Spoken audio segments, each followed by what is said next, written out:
So for today's video, another makeup tutorial tayo, makeup demo, makeup moment.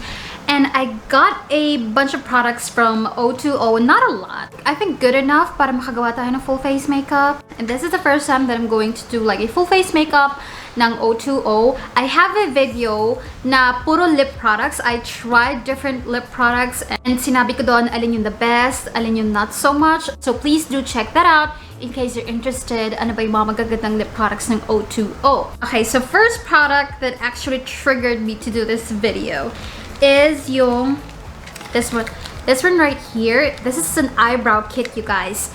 This is the O.TWO.O Tinted Brow Soap.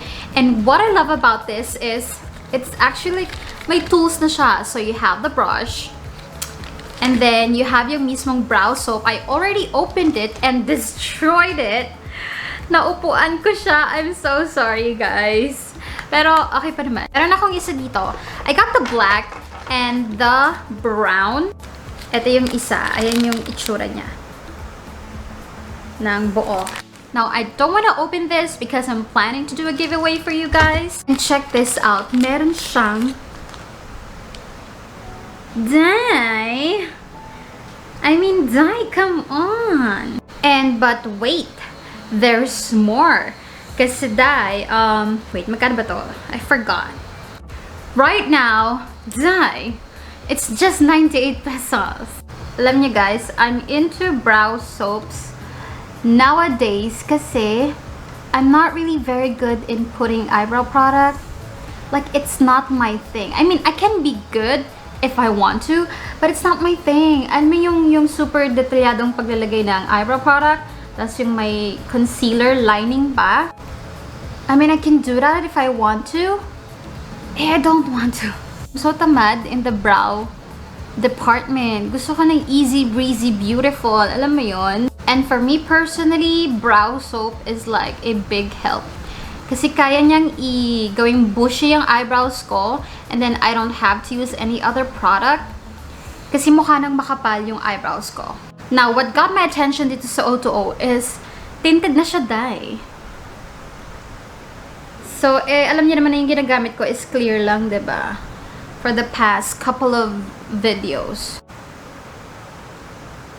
Okay, so next I'm going to do is babasain ko yung brow soap. You can use water, but I prefer to use a setting spray. Just going to brush it.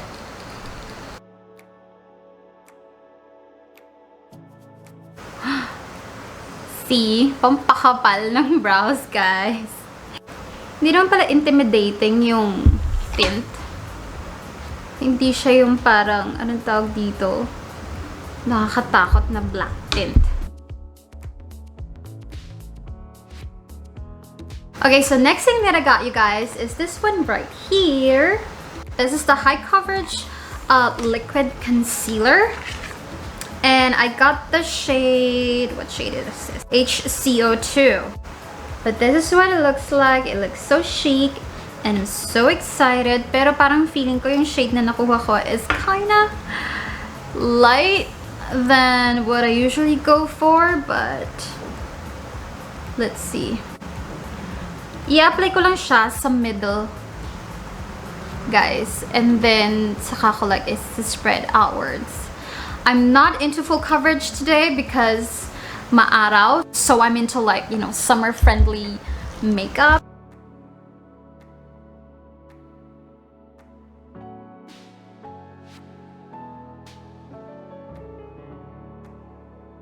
It's actually not that bad.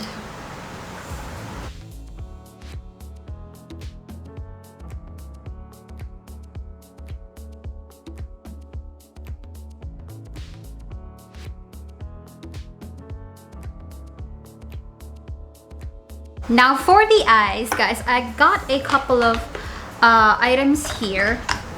Tadaan! So, ito madalas nyo siguro nakikita sa O.TWO.O. This is the Pick Me Cheeks, Lips, and Eyes. And this one, this is the O.TWO.O Velvet Matte Lip and Cheek Mud. Like mud. And I also got 2 shades. Kaya lang, isang shade na lang yung masuswatch ko, guys. sa inyo. This one is in the shade number 11, Charm. So, ayan sa Charm. This product is very pigmented, you guys. And longevity niya, it's like the usual typical velvet mousse na hindi naman transfer-proof, hindi naman kiss-proof, but very tinted and easy to blend. So, ayan si number 11. Now, I also got number 7 in Candy. Pero, nasira siya, dai. Am I too powerful when I pulled the lalagyan? Pero, si number 11 is parang reddish, and this one is parang burnt orange. So, it's so sad. First shade is number 4, Berry. Madali nga lang siyang matanggal, you guys. So, dahan-dahan lang sa pag-open. Ito ang napupusuan kong gawing blush, dai. Then, the other shade that I got is number 8, Queen. Ayan siya, dai. Can you see the difference? Pinky. And this one is really more on the red side. Okay, so for my eyes, for this one, yung Pick Me in the shade Queen, yung reddish. Because I really like itong si Berry as a blush.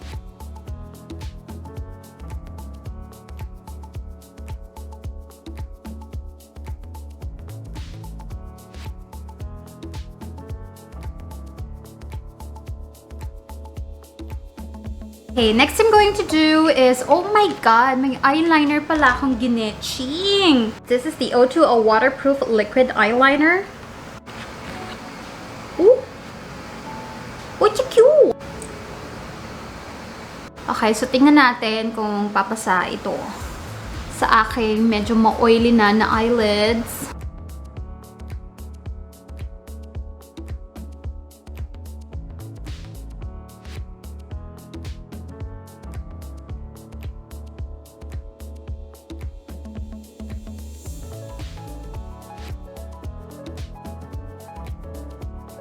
I'm gonna be honest with you guys, I'm not a fan of this eyeliner.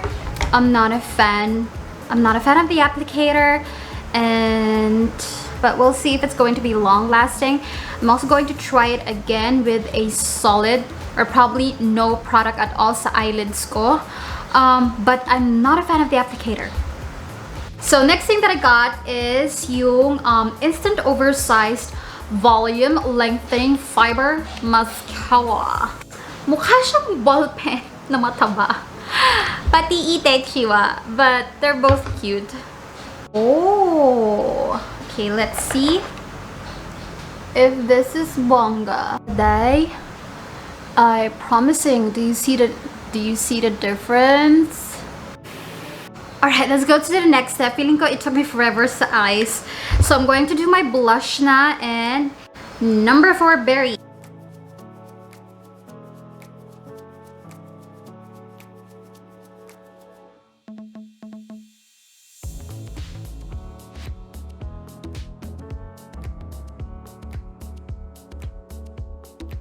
Now guys, here's what I'm going to do.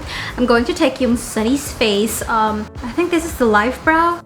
And then I'm going to put Freckles on my face.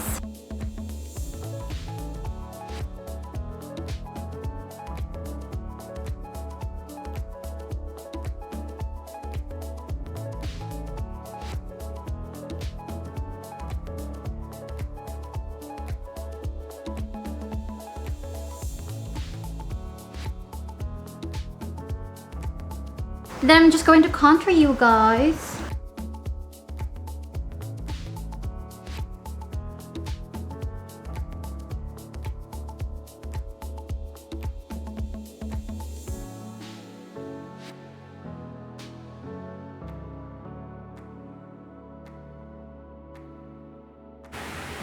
Now for the lips.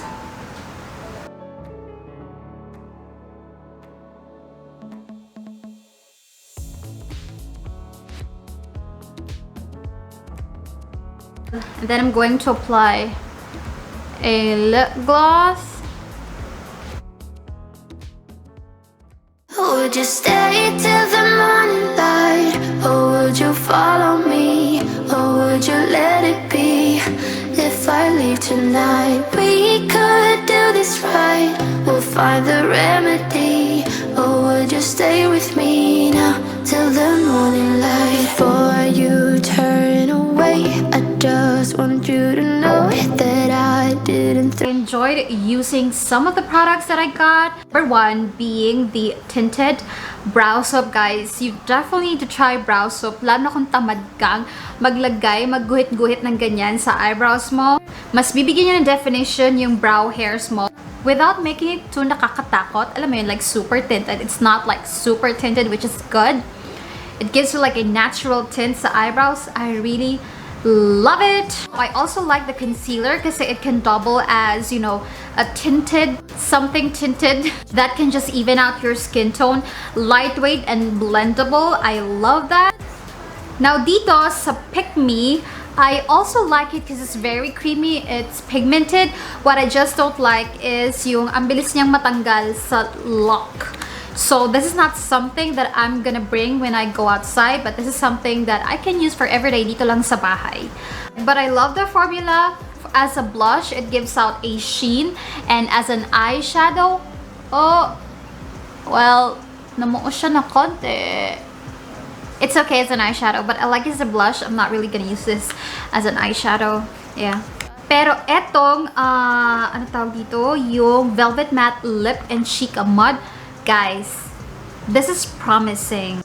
It's super affordable, pero parang kaya niyang makipagsabayan sa ibang mga velvet tint. Alam mo yun? It's moussey, it's pigmented, it's easy to apply, it has an airy feel to it.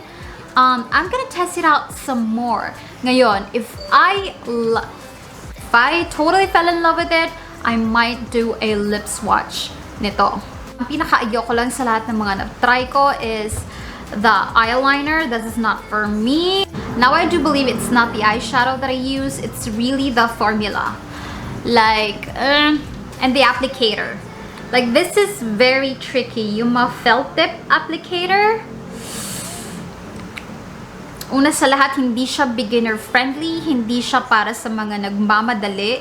And hindi siya para sa mga wala talagang pasensya maglagay ng eyeliner. Hindi ko talaga napupusuan dahil I'm really a pen type of eyeliner kind of girl. But all in all, I enjoyed applying all the products. I enjoyed doing this video, kaya sana nag-enjoy ka din.